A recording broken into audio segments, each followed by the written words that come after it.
Hello, everybody, and welcome to this episode of the Business Spotlight podcast, where we shine a light on the incredible entrepreneurs and business owners in our community. I'm your host, Craig Werperman, with Music City Action Coach, and today we are excited to introduce to you someone who is making waves in the home services sector.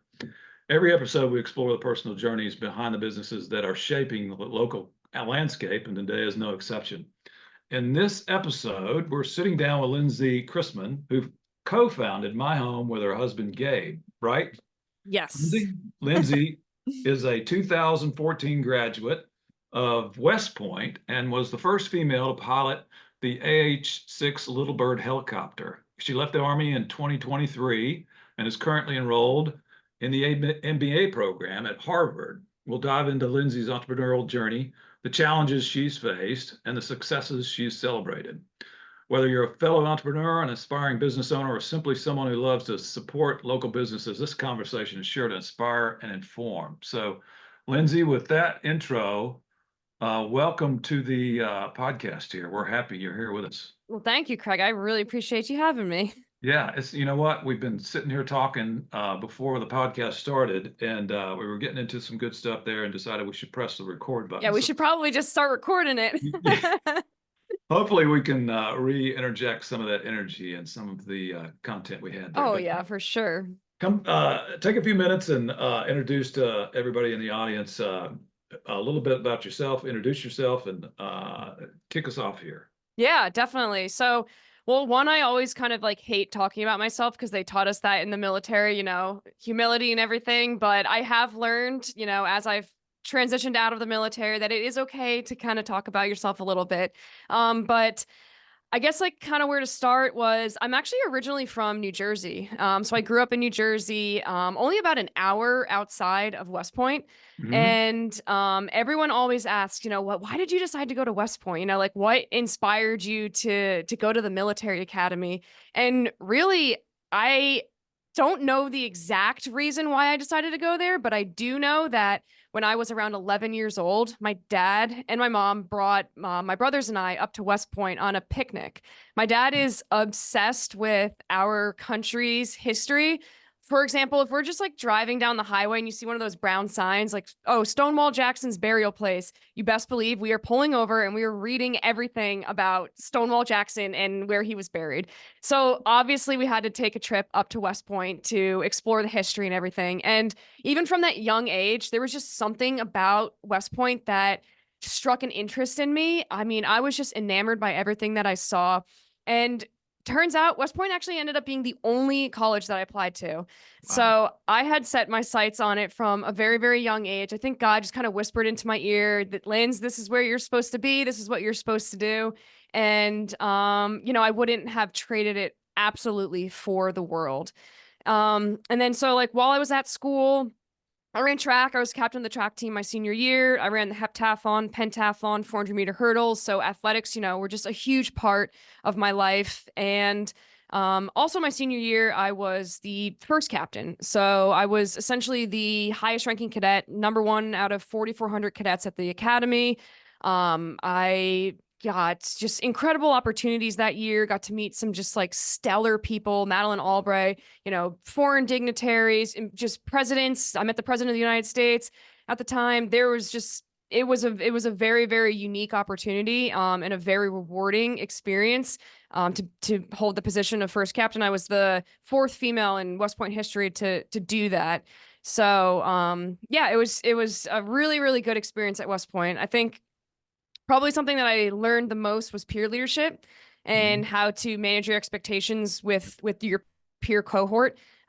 Just because, I mean, as cadets, we're all within like 4 years of each other in terms of age, and we're all going through the same struggles. So how is one person supposed to lead another when they're essentially in the same exact position? So I found that was probably something that I took away the most out of the academy. And then after I got kind of just like fast forwarding here a little bit, after I graduated, I branched aviation. So I was a helicopter pilot. I flew the Apache helicopter for around three years. Mhm. Absolutely loved it. Had a phenomenal experience flying that aircraft. And then I decided that I wanted to undergo another challenge. So I actually tried out, assessed for 160th Special Operations Aviation Regiment up here at Fort Campbell. Um, and I was favorably selected. So became the first female in US Army history to pilot the AH-6 Little Bird for that unit. Absolutely an incredible experience. I miss my friends there every single day. I learned a tremendous amount working for the 160th and with the 160th and flying for them and everything. And then about 5 years being in that unit, I decided it was time to kind of transition out of the military and apply to a bunch of business schools. Ended up at Harvard, and I start my second year at HBS actually in like next week. So that's just kind of like a very, very quick rundown of everything that I've done up till now. Yeah, that's awesome. That's fantastic. And you got this little kind of, I was going to say side hustle, this experiment, but it's a little bit more than that, right? With my home. Yeah. Yep. So I think probably the best thing, I want to say it's the best thing I've ever done in my life. Obviously, getting married was pretty awesome too. But for Gabe and I to have started my home, it's a company that we launched last January, so January 2024. And I mean, the progress that we've made even since then, it has just been absolutely incredible. I attest all of it to the team that we have on board. But really, what we're trying to do with my home is digitize home services. Hmm. So, kind of the story behind that. Gabe, my husband, also graduated from West Point, same year as me. He played rugby at school, 2014 grad. He, when he got out in 2020, he was an infantry officer. When he got out in 2020, he decided, I don't want to work for anybody. I want to bootstrap something. I want to build something of my own. So we actually started a restoration company here in Nashville. So they did like water, fire, mold remediation.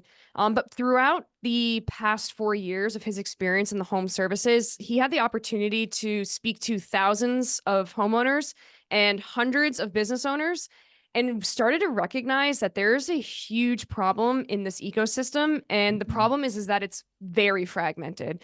So as a homeowner, you are stuck paying, your lawn care company by leaving a check in the mail. You're stuck having to remember to Venmo the electrician that came 2 weeks ago or leave cash on the table for, the cleaning company that came by. It's communicating with them is an absolute hassle. Scheduling with them is just a nightmare. It's all over the place. So what my home does is we actually consolidate all of your home services, all of your home's maintenance, any improvements that you need into one platform. So it's one place where you can schedule, communicate, book, pay all of your home service providers. And, we build your calendar out for you, provide recommendations on things that the home needs. And the cool part too is we don't do any gig work. It's all very, very highly qualified, licensed, insured, and registered companies that are trusted here in Nashville. Our standards are very high. We actually do an interview with almost all the companies that are on the platform, and we are interviewing them for things like integrity. What happened the last time that your tech forgot to show up for a job? How did you recompensate the homeowner? What's your relationships with your homeowners? We want people on the platform that homeowners can trust and can rely on. Because what we're really trying to do is build relations between homeowners and vendors and change that stigma of the Hmm. home services ecosystem and industry because, it's very outdated. Homeowners are just left stuck at the mercy of their home. You never know when something's going to go wrong. And then when it does, you never know who to call to solve that problem. So we're just trying to just solve a bunch of problems for homeowners and for vendors with my home. Yeah, that's fantastic, and it seems like that space, well, I remember Jeff Bezos saying one time, your margin is my opportunity, right? He will jump in anywhere and exploit it. And I don't see him doing anything in this space because like you say, it's disjointed and it's kind of hard to manage, or at least from my perspective, it is because you've got a whole uh, entourage of different types of vendors doing different types of work, Exactly. and consolidating that all into one place seems to make sense. Now, of course, there's what comes to mind comes to my mind is Angie's List Hmm. as a very similar tool, but there's obviously some differences. Yeah. What are the differences between Angie's List and My Home? Yeah, so of course, obviously, we know everything there is to know about Angie's and Thumbtack and Mhm. TaskRabbit and everything. The first is our vetting process for vendors. It's very different. I could sign up as a handyman and join Angie's tomorrow, and I'm not a handyman. Another major difference with My Home is we're streamlining the entire process for the homeowner. So how it works on Angie's as a homeowner is, if say you, I don't know, you want a wall painted, you're looking for a painter. If you go on there, you have to answer 30 to 40 different questions. And then what happens is your information actually gets sold to 10 to 15 different painters that are on the Angie's platform on the vendor side. And so what they now do is contact you individually. As a homeowner, you're now getting email campaigns, you're getting phone calls, you're getting text messages from all these different vendors that are trying to sell you on their work. And that's just a headache. And who has time for that? I don't know anyone that does. They just want a Mhm. solution to their problem. So that does not happen on My Home. It's a very curated, streamlined matching process between the homeowner and the vendor. And then the rest of the process is done on the platform. You will communicate with them with in-app messaging. They will never get your phone number. They will never get your email. All they get is your first name and your address. And then the payments are also generated through the platform. So it's as, easy for the homeowner as possible, and they protect your information too, so that your info isn't just sent out to all these other companies. And then the last thing, and I think it's probably the biggest feature that we have on My Home, it's the My Home Hub. And what we're doing there is we're actually digitizing all of your previous maintenance records. So it's one place for homeowners to go and find the paint color that was used to paint their living room 2 years ago. So it eliminates having to paint match. It eliminates having to, store the flooring that got in your garage, or paint cans up in your attic. And it also helps you with your budgeting, because it has all your budgeting items there. So you know exactly what you're spending on your home. And what really is exciting about what we can do with that is we can do actually tailored predictive maintenance for homeowners. Mhm. So we will be able to tell you, hey, we anticipate a, a huge windstorm went through. We know the last time that your roof was inspected. We know the age of your roof. We know the type of your roof. You might need a roof inspection. Here is recommendation for, who to reach out to. We'll match them, so on and so forth. So there's a lot of really unique features that are built into My Home to Mhm. make the entire home management maintenance process so easy for the homeowner. No, that's fantastic. Yeah, it sounds like you guys have put a lot of thought into it here. Yeah. Um, Yeah. the so if I am and you pointed out with Angie's List, right? They're an intermediary to, but they don't really filter down to maybe one bidder or one contractor. Right. How does so if I am out if I'm a homeowner and I'm on the app, and I'm wanting some landscaping done, Hmm. so I would be presented with a host of landscapers who are on your platform, I guess, and then I would select the one.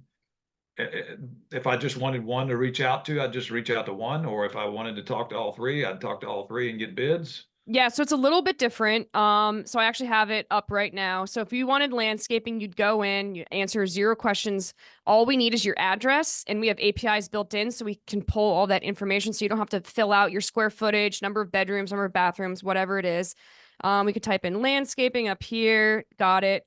Let's just see how many questions. 1, 2, 3, 4 questions that the Mhm. homeowner will have to answer in terms of like what type of landscaping that you're looking for. You will upload a picture of your lawn just for reference, like type in a quick description of what you're looking for, and then you click post job. And what that means is you're not getting charged for anything. That job card, so your request, is now then sent to our curated list of vendors, and they actually then get to sift through and determine whether or not that type of job is right for them. That way the homeowner is not getting inundated with offers from vendors that actually can't service them. So the vendor gets the first name, which is irrelevant, and the address. They get the picture, they get the written description, and then they get the answers to the question that the homeowner responded with.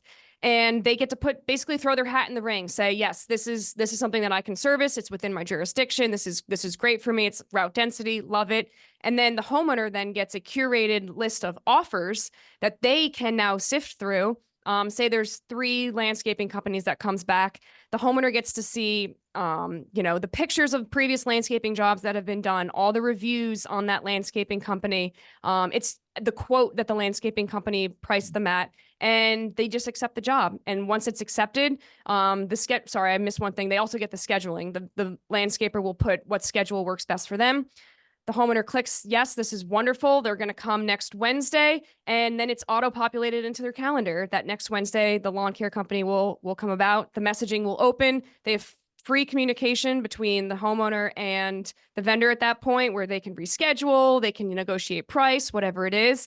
And then as soon as the job is complete and the homeowner is satisfied, the vendor clicks complete job, uploads some pictures, uploads the invoice, and then the homeowner is just automatically charged. So it's as simple as DoorDash. It's as simple as Uber. It's just one of these type of products that I can't believe doesn't exist yet. Yeah, it is very interesting.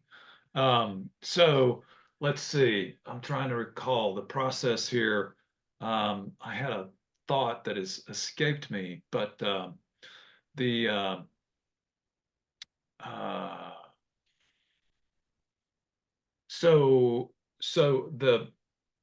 know what it was. Ratings and reviews are the home. Does my home offer that type of capability to provide feedback? Do you use Google reviews and incorporate that into your platform? How does that work? Yes. So we pull in a couple Google reviews for the vendors, just so the homeowner has, just until we can generate enough, because we're brand new. We launched 13 days ago, so we are very new. But what's really cool about my home is we actually have the My Neighborhood section. So if you live in 37218 and I live in 37211, we're going to have different My Neighborhood sections. In My Neighborhood in 211, I will have a list of all of the different reviews that other homeowners in that zip code has left on different types of companies. And then, so if say you're looking for a plumber and you're someone that loves looking at reviews and only will book off of, 3 5-star reviews from a company, whatever it is, you can then sift through that list of reviews that are populated on My Home based on your ad or based on your zip code, and read all the different things that your neighbors have said about each of the companies that are on the platform. So then you can then automatically book from that review to that vendor. So it's another way that we're, incorporating the referral system, because we know that that's very important for homeowners. They want to know that someone else had a really good experience, or if they had a bad experience, they don't want to book that company. So we took that to heart, and that's why we built the My Neighborhood section of My Home for the referral aspect and for the reviews. But we don't have it built in just yet, but we're toying with the idea of doing a dual-sided rating system. So think like how Uber, the driver gets to rate the rider and the rider rates the driver. I think this is a very interesting concept because, and we're still trying to play around because we're building for the homeowner specifically. So we want to make sure that the features are there that satisfies the homeowner the most, and the most value is provided to them. But we also are in the business of marketplace. We have to protect the vendor, and there are some homeowners that are out there that won't pay, that are just going to leave a poor review, even if it's not the vendor's fault, whatever it is. So we're toying with the idea of doing a 2-sided marketplace that protects the vendors on their side too, because, if they get a job posting and they see that this homeowner has, a couple 1-star reviews, whatever it is, maybe they don't want to service that individual. So we're playing around with that aspect too. How do we make the ecosystem as healthy as possible for both, so that everyone is satisfied? Yeah, that's great. We call those D grade customers, right? Those are they're hard to deal with. They're very hard to deal with. And I mean, we've lived through it with the restoration company that I think his accounts receivable at one point, we sold the company, so this is irrelevant information now, but at one point was sitting at probably 50K of bad debt where people were just going to not pay because, and it's all insurance money. They would just keep the insurance money. And what are you supposed to Ah, do? oh my gosh. It's a nightmare. It's an absolute nightmare. Yeah. Yeah. Well, I think that's a great idea to have that kind of service incorporated in because, I know you can see reviews out there, if you go into a business and there's like one bad review and the rest are all, fours and fives or even Yeah. all fives. It's like, well, what's going on? And you dig into that and you see, I don't know. Yeah, It's a I good know. The service. reviews are so important and people really care. I mean, I care about them. Yeah. It's who I'm going to hire off of good reviews too, and it's so important for these vendors. They care so much about the reviews. So, we encourage after every job is complete, hey, make sure you leave a review. And the cool thing is these reviews are my home reviews. So they Mhm. stay on the we're trying to we're bringing everything to my home, bringing it all to this platform. Right, right. So you launched, you say 13 days ago. How many, I think you shared with me before we got started here, you had like 250 downloads? Yeah, we have over 250 homeowners that have downloaded it. We have over 110. I think we're at 107. I don't want to over exaggerate. Vendors that are onboarded completely onto our platform. We service now over 35 different industries. So, I mean, anything that you could think of that you need done to your house, we can take care of it. I really honestly can't think of anything at this point. I mean, we have pergola guys, we have exterior lighting, aeration for your lawn, just literally anything that you could think of, we can take care of for you. Mhm. And right now we're focusing our area on Nashville and 70 miles outside of Nashville. Okay, So like so that radius is our prime area right now where the 35 different industries will service. yeah, nice. And so what are the plans going forward then? Are you Yeah. you gonna Um, just vet it out here in Nashville and see what the challenges are and then refine and then replicate in other markets? I think so. So obviously our product it's not perfect. There are things that we need customer feedback on. So if anyone's out there, download My Home and use it so that you can give me feedback on things that you want improved because it's not a perfect product yet. It's not ever going to be a perfect product. You know what I mean? We need to consistently iterate and fix and improve the innovation. So yeah, what I would really love is to almost hit product market fit here in Nashville, within a year to a year and a half's time span. Um, Perfect product market fit might not be feasible in that short amount of time, but I think that we can get the flywheel going here in Nashville, get some word of mouth traction, get people using it, actually be able to prove the value that we have promised to both the homeowners and to the vendors. And then what I want to be able to do and what Gabe wants to be able to do is basically copy and paste what we've done here and then take it to other cities across the Mhm. country. Because, I mean, this is definitely not just a Nashville type of product. This is something that can help Americans all over the United States. Right. So it's something that we want to scale. We want to scale it quick, but we want to scale it right. I'm not in a rush to get out there, but I want to get out there when the product is like, it's like, oh, that's freaking good. Yeah, right, right, right, right. And it seems like you have to have a certain number of vendors signed up first before you start marketing the app to the homeowners. Yep, Is it? exactly. It's a marketplace. It's a hard thing to, it's a hard challenge to balance that supply and demand. Mhm. And we have a very, very strong go-to-market strategy that's even this early on proving that it's viable, which essentially is we're targeting, I don't want to say targeting, but we're like encouraging franchises to sign up with the platform, name brands that people know, Mr. Mhm. Appliance, Mosquito Joe, those types of name brands, because what we can do is we can prove the value here. And then guess what? They're all over the country. And that franchisee owner here in Nashville knows every single other Mosquito Joe franchisee owner in the country. And all they have to do is send one text or one Slack message to their network. Hey, this has given me this many leads. We've reduced our CAC by this amount. My accounts receivable has dropped to 0, or to, yeah, because they're getting paid instantly. Mhm. But And then that way, across the country, all of these other franchisees, excuse me, can start to, see the value and download it. And then that's how we plan to scale in a more efficient way instead of having to kind of market direct to the vendors. Yeah, yeah. So the idea was born out of the previous restoration company you guys had, right? It's Hmm. like I would imagine Gabe just heard complaints, or and then I don't know, started piecing things together.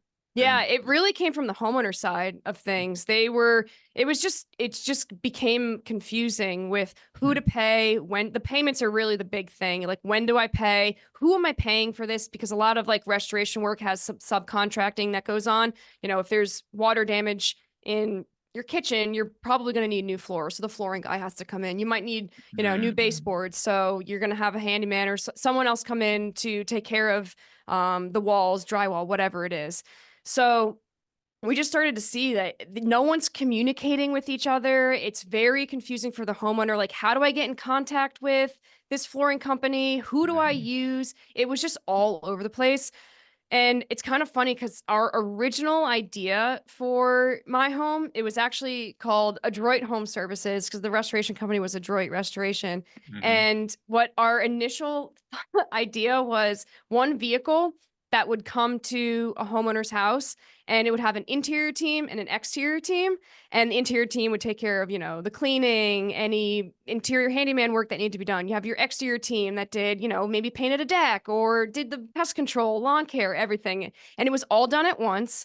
So you'd have one schedule to maintain. It was one payment, one company to communicate with. We just wanted to make it as simple as possible for the homeowner to get all of their home maintenance done.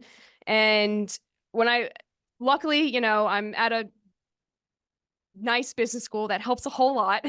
And so they kind of, when I was like talking about this idea, they were like, it's a great idea. The consolidation of the industry is wonderful to solve the homeowners' pain points, but it's too capital intensive. This is not scalable, and no VC is going to back you for this. So they yeah, were like, find a tech solution that solves these same problems, and then you're onto something. And yeah. so that's kind of how the iteration over, the past 2 years or so has built. Oh, that's awesome. Yeah, because you know, having one person or I don't know, a couple of people come out to your house who has all the equipment and all the skills and all the expertise to do all of those things, they don't really do any of them well if they're under It that is, kind of yeah, strain, and that's you know? another problem too. The cross Yeah, training, like, because we were gonna own everyone, yeah, it would, and it was that. I'm very glad yeah, that would have that been that's really tough. not. Yeah, I'm very very glad with the shift to my home with the tech Yeah, solution. yeah, it's awesome. That's fantastic. Um, so what's it cost a vendor to be on the platform? How does Yeah, my it's home make money? completely free Oh, for the wow. vendor. Yeah, so how we listened to a lot of vendor complaints, Mhm. and the major issue that they were having was they were getting charged for leads that were false leads. They weren't leading to anything. So they were just getting charged, out the ass, pardon my language, Yeah. for things that were just not turning into paying jobs. Mhm. So the only time a vendor will pay is if they're matched with a homeowner. So once it comes back to the homeowner, those list of offers, and the homeowner chooses that vendor, that is when the vendor will then pay a flat rate. It's essentially nothing. They're loving it, which is Yeah. fantastic. Yeah. Yeah. So, that's okay. So I just realized something, Google kind of controls. I mean, Google is like, I don't know. I don't know if they're a God. monopoly, but they kind of control this space, as Europe far would as say they are. yeah, yeah, well, they would.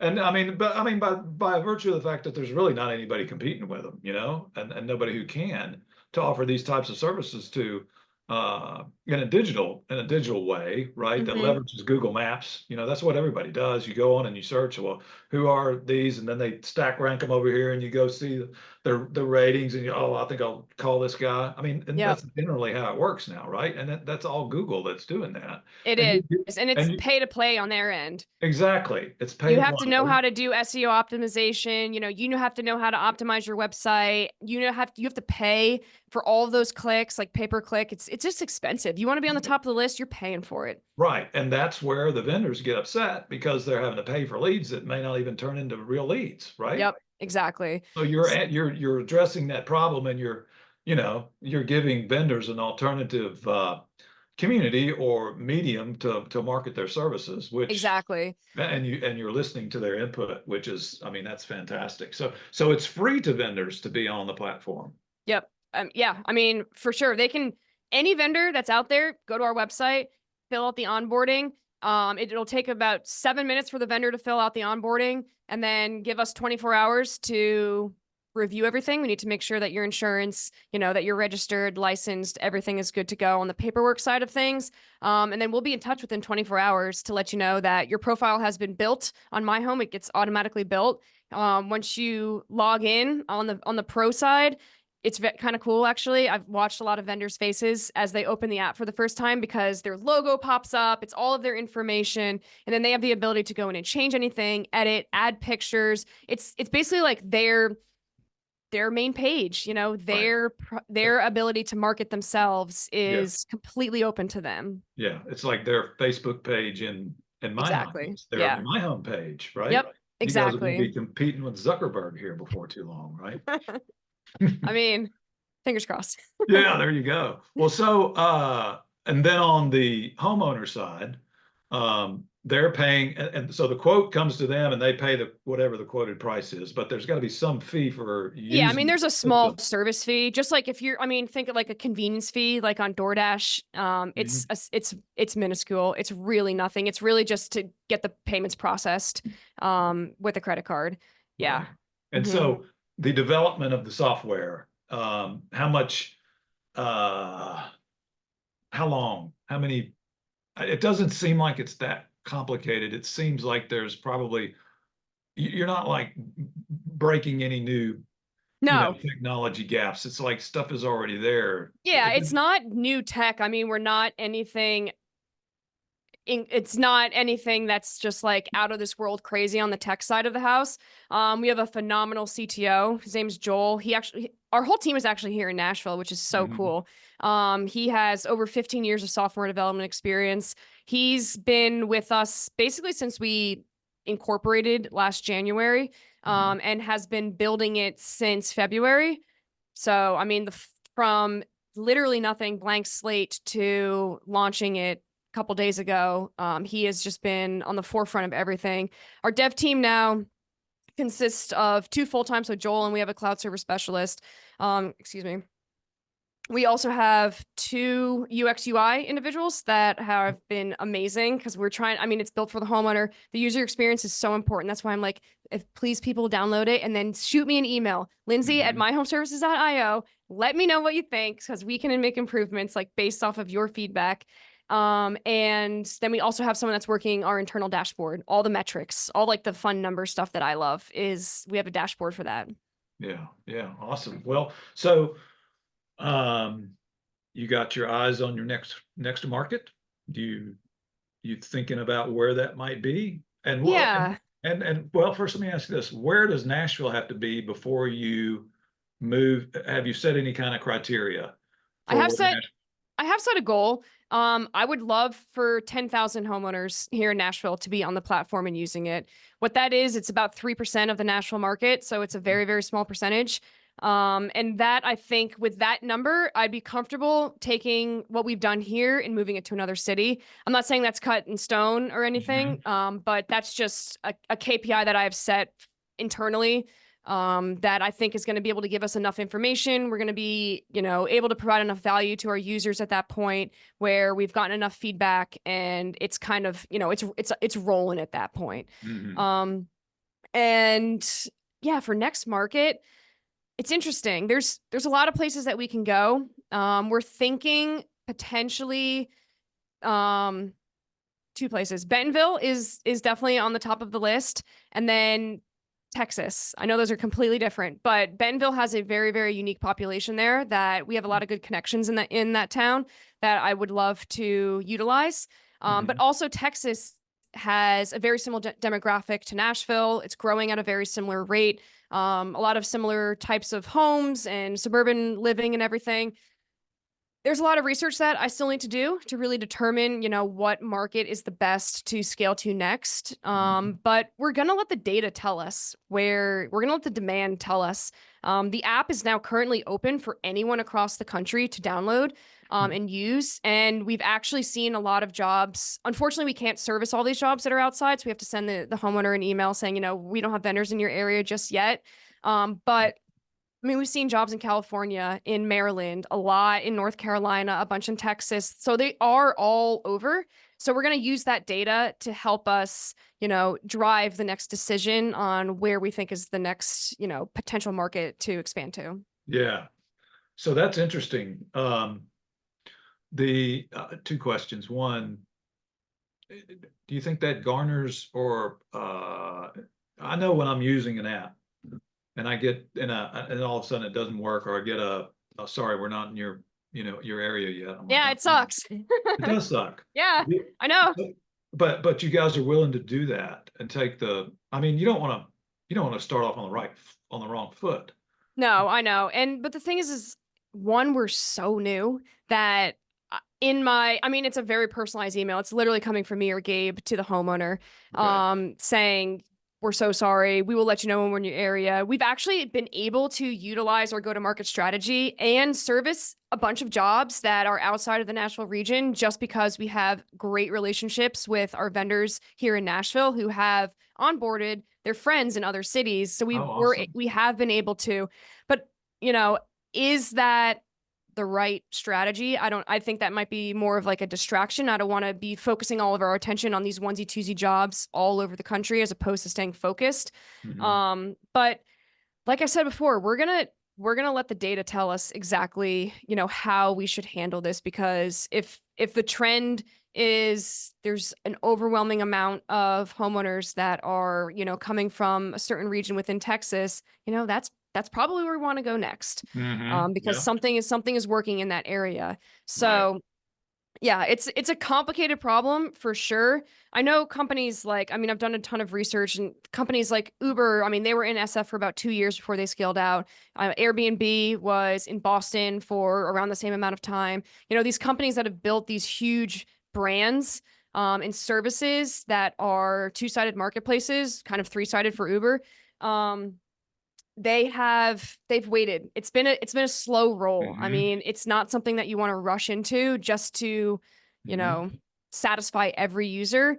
Unfortunately, I think that you kind of have to cut your losses to some extent so that you can make sure that the product is right for the masses. Yes, agreed completely. Some software gets out there and it goes viral, and there is no risk for it going viral. But in your case, There is. there is significant risk because, well, a couple of things come to mind. I mean, you guys are vetting your vendors.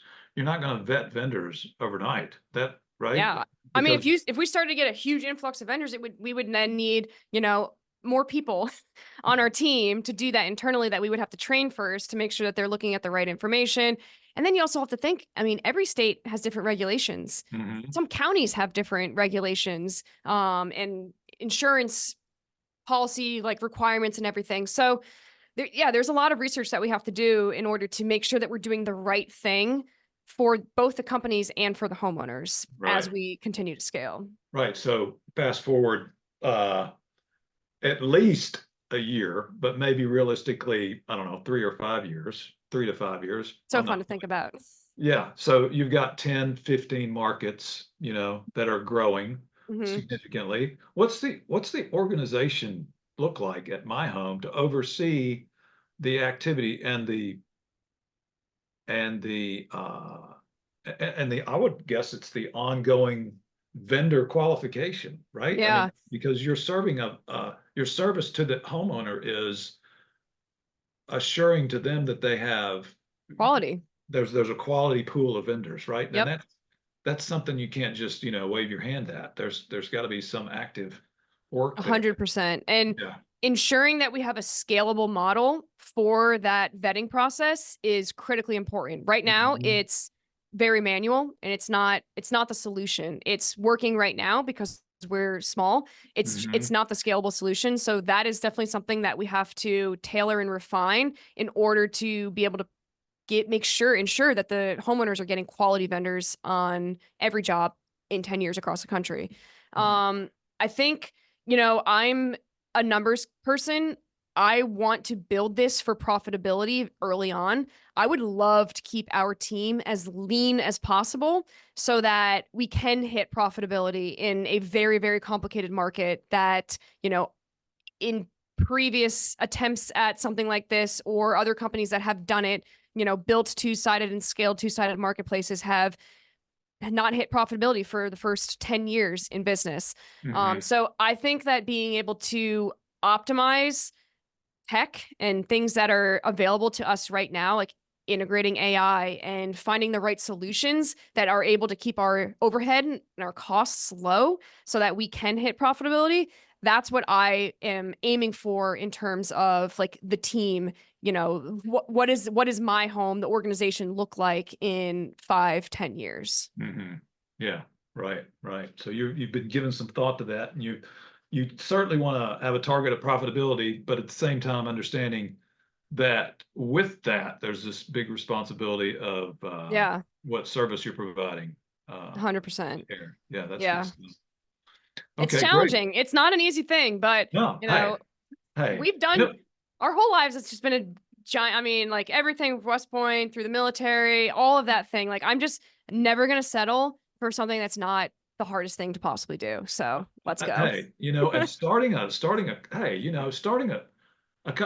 franchise, even with a model, is not simple. There's a Yeah. grind, and it's gonna wear on you mentally and emotionally. But Hmm. starting something from scratch is, I think, probably orders of magnitude even more challenging because you're doing something completely new, and you're trying to get, and customer engagement, and to Yeah. just get the start. And so I think that's a tough ride. I was with a startup before I started doing what I'm doing now, and it was we all completely believed in what we were doing. Unfortunately, the runway was too long. I won't get into all the details, but I do know that it's a grind. Yeah. But hey, I It can is, only but you have to imagine. build the right team around. You have to have the right people around you to wear all those hats and Yes. to suck it out in that grind with you because it's not going to be fun. It's not going to be pretty. There are going to be huge downfalls followed by huge, climbing that mountain. So it's about the people I think that are on the team that are going to get you to the right place. Um, our I always like to kind of talk a little bit about our values that we have here at my home. And it's something that I actually learned while I was in the military. The Mhm. first one is I'm just gonna say exactly what they are, and then I'll be politically correct with them afterwards. But the first one is be a good dude. So just be a good person. The second is figure it the fuck out. And then the third is buy a pair of cleats. Um, so buy a pair of cleats, it really means show up for your team, show up for everyone else that is showing up because you're not going to show up to a soccer practice without your cleats, right? You're not going to start your first day working at Wendy's wearing a Burger King hat. Mhm. So there's a lot of like team component when it comes to a startup, especially like a just grinding it out that you got to wear your cleats. It's Mhm. incredibly important. Yeah, and I love that. It's it the values that you very clearly and succinctly stated that anybody in your company can easily Oh remember. yeah. It's not Yep. like, it's not like you can forget those, that they're very simple, and they have a purpose. Uh, Yeah.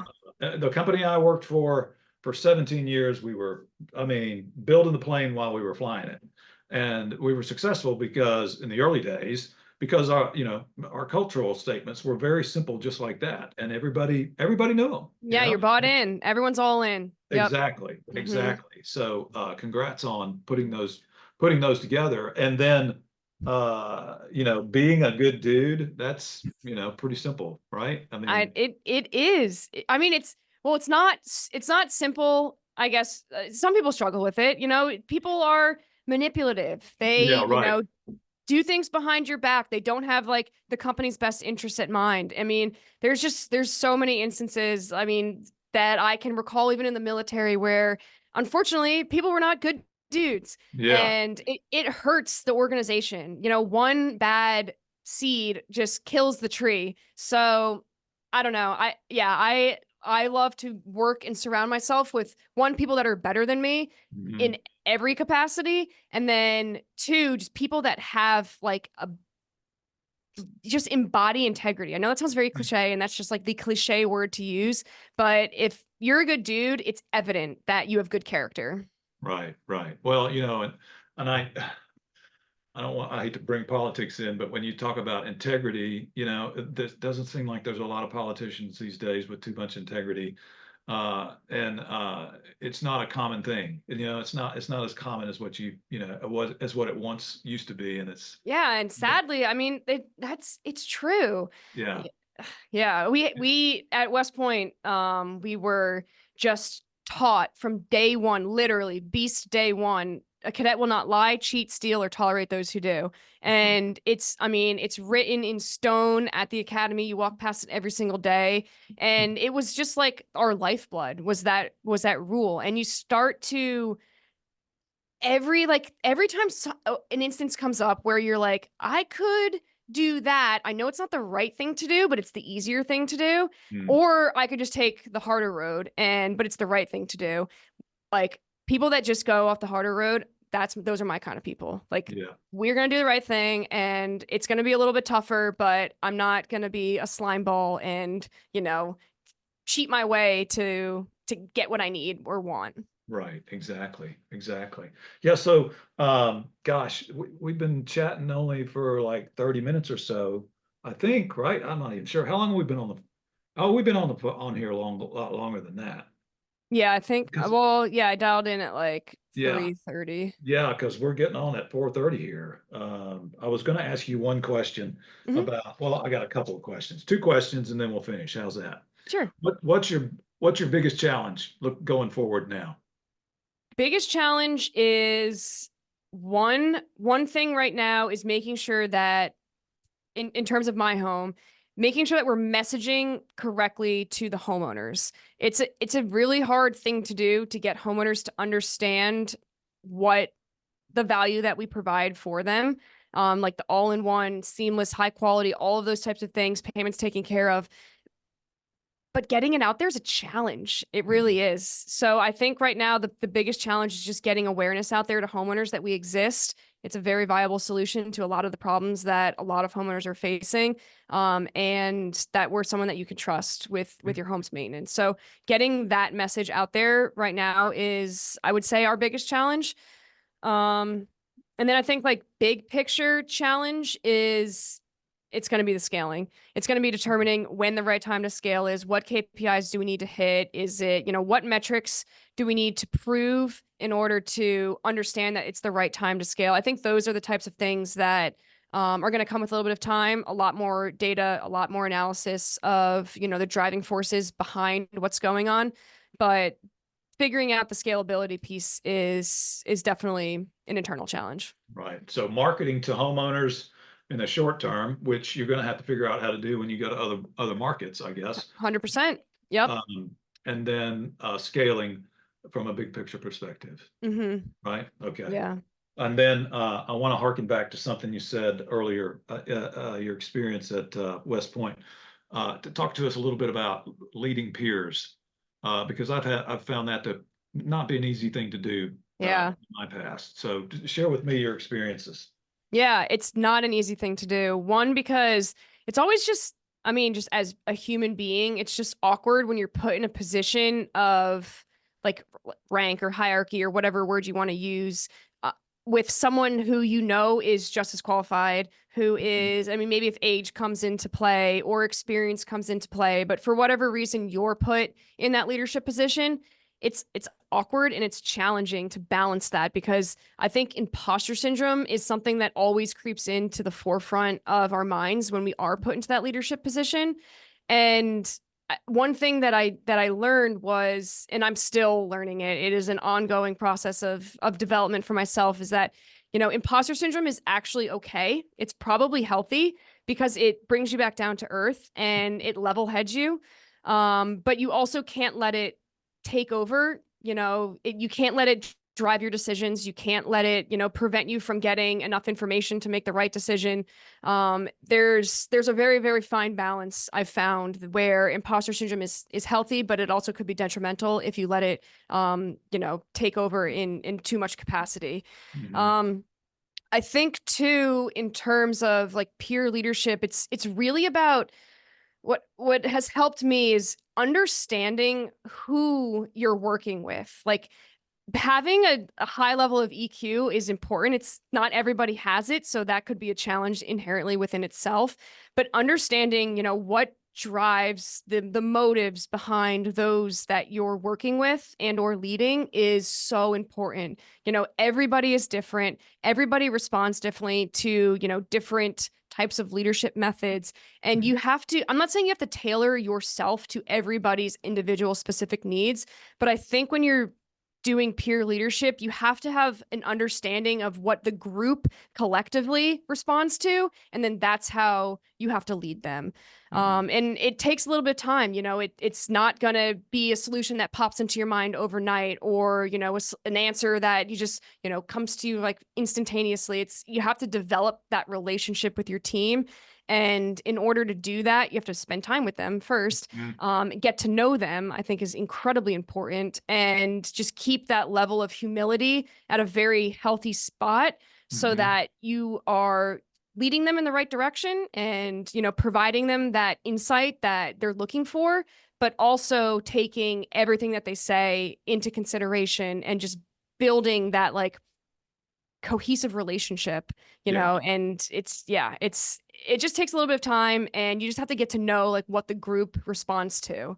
Right, right. Yeah, I think back at the people of the people that I used to work for throughout my career, who I considered, there's probably one, maybe two who are, well, one that was a great leader, and another one that was probably not great, but really, really good. And what made them that way, like you said, they knew how to motivate me, not only me, they knew how to motivate everybody on their team, and everybody was different. Yeah. But he had the respect. Would have the respect of everybody on the team. Yep. But taking that down and then working it amongst a peer group, it's Yeah. just a little bit more challenging to do. Hmm. But I always find like the best leaders are ones that earn respect without even really having to try. yeah, And I always find that the people that I admire and respect the most I find myself wanting to impress them, are wanting to, do the right thing for them without them exactly, ever asking me for that. And I think exactly. that that is something that's just defines what a leader is. But you couldn't. I could not agree with you more. I absolutely could not agree with you more because I think back about those two leaders, and that's exactly what it was. You didn't want Yeah. to let them down. You know what I mean? Exactly. Yeah. It's like all of a sudden. Yeah. You know, Yep. Hmm. that's a sign of a great leader. If you Yeah. can instill that kind of spirit in the people who work for you, or who you're leading. Yeah. Without intimidation, obviously, it's Yeah, not like an intimidating thing. It's a respect thing. exactly. Hmm. Well, Lindsay, it's been awesome chatting with you today, Yeah. um, Thank you. and learning a lot about my home and learning a lot about you and your experiences and where you guys are headed. I'm really excited for what you've got. Thank you. It's Yeah. You got to give us a try. Let me know. Absolutely, Yeah. and get the word out and download. I did download it earlier today and I'm not an Nice. expert at it, but it's pretty intuitive. Yeah. It should. I mean, you'd be able to post anything you need. Like, I mean, take a picture of anything in your house that you need done. Just find, the category, and it should be, hopefully you get offers within, a couple minutes from these guys that I know very, very well on the other side, the Right. vendors. And so I would assume there's no obligation on my side as a user to even, 0. yeah, I could post a job and not even respond to it, I guess. Yep. Awesome. You could. Well, Lindsay, that's fantastic. It's been a great conversation. And I look forward to seeing you again soon. Okay. Yes, definitely. We'll have to grab coffee when I'm going back up to Boston tomorrow. But I mean, obviously you're pretty local here. So yeah. Yeah. I mean, Trent and Gabe and everyone. So Yeah. Cool. awesome.